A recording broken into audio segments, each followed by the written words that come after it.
пешгирии паҳншавии ҳашароти зараррасони малах аз масъалаҳои муҳим ба шумор рафта, барои сари вақт муайян намудани минтақаҳои осебпазир ва коркард бо маҳлули кимиёвӣ бар зидди малах, мутахассисони филиали муассисаи давлатии экспедитсияи мубориза бар зидди малах дар вилояти Суғд фаъолияти худро тақвият медиҳанд. Дар минтақаи лолазори ҷамоати деҳоти яхтани ноҳияи Деваштич бо ҷалби техника ва дастгоҳу таҷҳизот дар минтақаҳое ки пайдоиши малах ба мушоҳида расидааст, коркард бо маҳлули кимиёвӣ ҷараён дорад.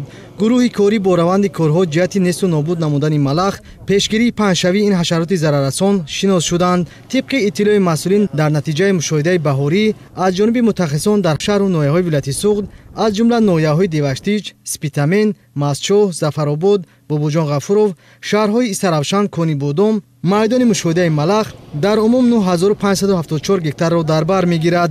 майдони паҳншавии малах бошад то ба санаи 13 апрел 4292 гектарро ташкил медиҳад.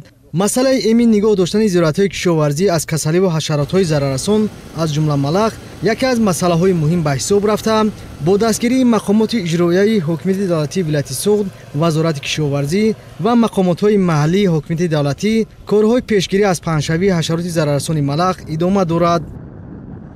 малах дар чарагоҳҳои деҳаи лолазори ҷамоати деҳоти яхтан, деҳаи ғазантарак, деҳаи зарнисори ҷамоати ғазантарак, деҳаи амбарғоз ва деҳаи хавутаки ҷамоати деҳоти муҷин мушоҳида карда шудааст. раҳмат ба мақомотҳои вилоятӣ омада ҳар рӯз техника, таҷҳизотҳои даркорӣ, аппаратҳои дасти, мошинҳо барои гузарондани коркарди кимиёвӣ, заҳрдорҳо кӯмак расонда истоданд.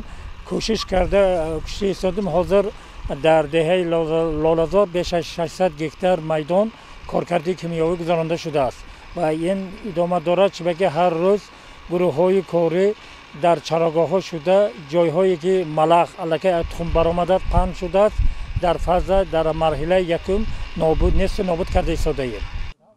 ба назари мутахассисон камборишӣ ва хушксолӣ эҳтимоли хуруҷи ҳашароти зараррасони малахро зиёд менамояд, зеро бо кам шудани манбаи хӯрок галаи малах ба заминҳои кишзор, боғ ва ҳатто ба чарогоҳҳо низ зарар расонда метавонад. гуфта мешавад ки айни замон бо ҷалби 7 трактори дурупошӣ ва дастгоҳи аэрозолӣ, 4 адад автомашинаҳои замонавии дурупошӣ, 146 адад дурупошакҳои дастӣ ва моторӣ, 165 нафар корҳои пешгирӣ аз паҳншавии малах идома дорад.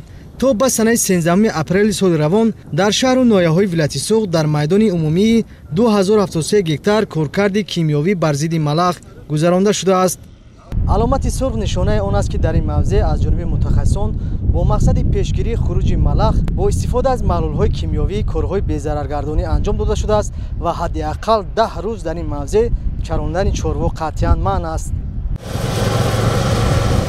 бо дастгирии ҳукумати ҷумҳурии Тоҷикистон, филиали муассисаи давлатии экспедитсияи мубориза бар зидди малах дар вилояти Суғд бо техникаву таҷҳизоти замонавӣ таъмин гардида, барои фаъолияти самарабахш ҷиҳати несту нобуд намудани ҳашароти зараррасони малах ҳар сол аз ҷониби мақомоти иҷроияи ҳокимияти давлатии вилояти Суғд тадбирҳои муҳиму судманд андешида мешавад. ташкили ситоди вилоятӣ ва семинар-машварати вилоятӣ оид ба мубориза бар зидди малах ки ҳамасола роҳандозӣ мегардад, дар самти пешгирии хавфу хатари паҳншавии малах дар вилояти Суғд таъсири амиқ гузоштааст. ҳамарӯза дар шаҳру ноҳияҳои вилояти Суғд аз ҷониби мутахассисон дар майдони 347 гектар мавзеъҳои пайдоиши малах бо маҳлули кимиёвӣ коркард карда мешавад.